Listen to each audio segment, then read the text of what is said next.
Hey guys, welcome back to another video. Today's topic, plays, or more specifically, play scripts. You either love them, hate them, or you just don't care. Play scripts are the base for every production. Every play or musical has to have one, but what makes a play script a play script? Not only that, what makes a play script interesting to read? Well, there are certain criteria one has to follow in order to write a successful play. Playwrights work on their technique for years, if not centuries, and sometimes their work doesn't take off the way that they'd hoped. Sticking to these criteria will likely give you a push in the right direction for playwriting. The layout of a script is one of the most crucial points in the writing being considered a script. Without format, it would just be a big confusing mess of characters and lines with no direction or sense. This is a sample from A Streetcar Named Desire by Tennessee Williams. As you can see, the layout is extremely specific. Scripts are written in a dialogue format with characters speaking back and forth. There are a lot of technical aspects, like the bolding of characters' names, indents, and even spacing. The layout setting of a script is critical. As you can see in this script, Radium Girls by D.W. Gregory, there are a lot of different pieces incorporated in the organization of the script's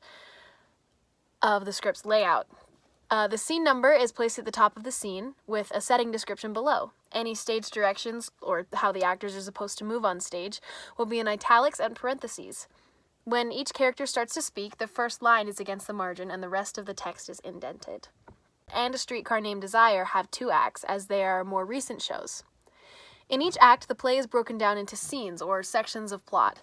Inside each scene is dialogue and lines from the characters. This is the basic overall breakdown of play script structure. Every play has to have a plot. Plot is an essential part and the main focus of every script. Without plot, there is no script. A plot is defined in different parts: the exposition, rising action, climax, falling action, or the denouement. There are many different kinds of structures that playwrights use, but the main few are linear, which means chronological order, cinematic, which means that it's scattered over a timeline, and contextual, which means that there's no order whatsoever. A Streetcar Named Desire is a fantastic example of a linear plot structure, as it follows a chronological series of events. Hamlet, however, would be an example of cinematic, because there is a lapse of time between scenes. An example of this could be found when Hamlet goes overseas for a short time in the middle of the play. With plot structure, a play must introduce some sort of backstory or given circumstances. There are different ways to go about bringing in backstories. The most common are modern, historical, and minimalistic. In Hamlet, the ghost of the deceased king appears to his son, describing the horrific events that occurred before the start of the play. This would be an example of modern exposition technique. Radium Girls, however, would be considered an example of historical technique due to the fact that the reader is given backstory hints throughout the whole show. Plot is a crucial piece of criteria for a play script. Each show has to have a set of 2 or more characters. It is necessary for every character to develop throughout the show, whether it be exponential or even small scale. Through this development, we as readers can analyze the characters' dialogue and their actions, gaining a sense of their personality, habits, and even their backstory. My favorite example of this is Stanley Kowalski from A Streetcar Named Desire.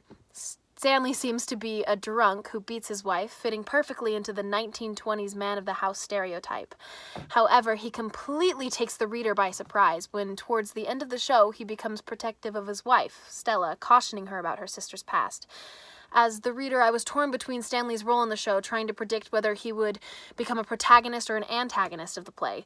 His character development left me confused. However, it is a prime example of what character development actually is. Another good example of character development is health status. In Radium Girls, Grace starts out as an innocent, healthy, and strong young girl. As the play continues, she grows sicker and becomes weak due to the radium poisoning, but because of this, her personality grows and she becomes a bullheaded force to be reckoned with. Character development is what makes the story interesting. I guess you could say it's the meat of the show. Every play has a message, or a theme, something to take away from it, or a lesson to learn. This is probably the most memorable part of the show for a reader or viewer. Now, not every person will take away the same message or theme, and that's okay. For example, Hamlet is an intense show with a twisting and engaging plotline, and there are lots of messages or themes. One might argue that the main theme is the difference between appearance and reality, while someone might say that the main theme is the consequences of inaction. Radium Girls, when read in the 1920s, may have been seen as having a central theme of corporate treatment and the injustice of workers. This is due to the mistreatment of the girls employed by the factory and the financial neglect from the corporation. Alternatively, today one could argue that the main idea is the influence that media has on public opinion based on the amount of press the trial had worldwide. Finally, the theme of A Streetcar Named Desire could potentially be that nothing is always as it appears. This was apparent in many ways, such as Blanche's past and her alcoholism, as well as Stanley's character arc completely changing with the addition of a baby on the way, versus his negative attitude and actions towards Blanche.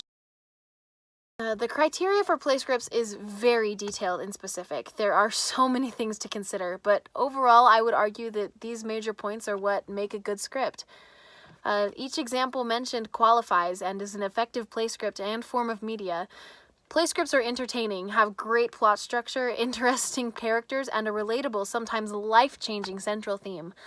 I believe that play scripts are not only an effective form of media, but are also a fantastic way to spend your time. Thank you so much for watching. Leave a like and subscribe. See you guys next week.